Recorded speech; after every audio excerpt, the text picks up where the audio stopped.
Actually আমি যে জায়গাটিতে রয়েছি সেই জায়গাটি হচ্ছে হরিশ্চন্দ্রপুর 2 নম্বর ব্লকের একটি প্রত্যন্ত গ্রামের মধ্যে। প্রত্যন্ত গ্রাম বলতে আপনারা গ্রামটা দেখলে একটু বুঝতে পারবেন, উপলব্ধি করতে পারবেন। প্রত্যন্ত গ্রাম একেবারে দেহাত বলতে গেলে।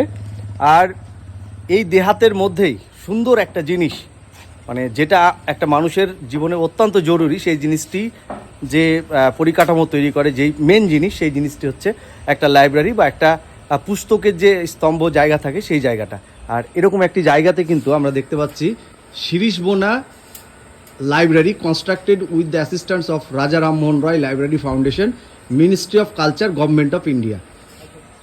এই জিনিসটা দেখে আমার মনে হলো যে এরকম একটি প্রত্যন্ত গ্রামে এত সুন্দর একটা লাইব্রেরি, আশা করি অনেকে এই লাইব্রেরিতে পড়াশোনাও করেন। সত্যি ভালো লাগলো। এক কথায় বলতে গেলে শিক্ষার বিকল্প কিন্তু কোথাও নেই। আপনি পৃথিবীর যেখানেই যান শিক্ষা কিন্তু আছেই।